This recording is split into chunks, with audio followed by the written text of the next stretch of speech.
တခင်မကို၄နှစ်ကြာစောင့်ညိုရင်တစ္ဆာရှိတဲ့အဖို့မတူ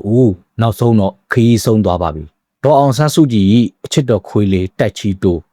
သူဟာဇွန်လ21ရက်နေ့ညပိုင်းမှာပဲရန်ကုန်မြို့တက္ကသိုလ်ရိပ်သာလမ်းခြံအမှတ်54မှာပဲအသက်16နှစ်ရွယ်နဲ့ငင်းချမ်းစွာကွယ်လွန်သွားခဲ့ပါတယ်ဒီနေရာမှာသူ့ရဲ့နောက်ခံကြောင်းလေးကိုနည်းနည်းထပ်ပြောပြပါမယ်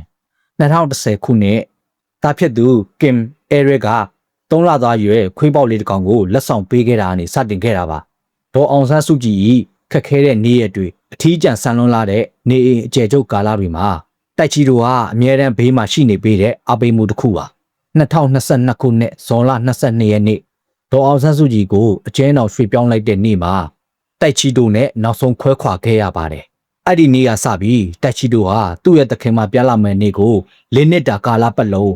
မျက်စိမုံအသက်အရွယ်ကြီးရနေတဲ့ခြားနေပြီးတော့စောင့်ဆိုင်နေခဲ့တာပါဒီသတင်းကိုကြားရတဲ့မြန်မာပြည်သားတွေအနေနဲ့ကတော့ဒါဟာတာမန်ခွေးကောင်ဆုတ်ရှုံးတာထက်ပိုပါတယ်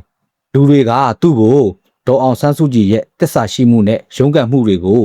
အနီးကပ်မြင်တွေ့ရသူတဦးဖြစ်မှတ်ယူကြပါတယ်တခင်မကိုမတွေ့ရဘဲထွက်ခွာသွားတဲ့သူ့ရဲ့ဘဝကိုကြည့်ပြီးပြည်သူတွေစိတ်မကောင်းဖြစ်နေကြပါတယ်တက်ချီတို့ရေမင်းရဲ့ခီးကတော့ဆုံးသွားပြီဒါပေမဲ့မင်းပြသခဲ့တဲ့တစ္ဆာတရားနဲ့စောင့်ဆိုင်မှုတွေကတော့လူတွေရဲ့ရင်ထဲမှာအမှတ်တရဖြစ်နေမှာပါ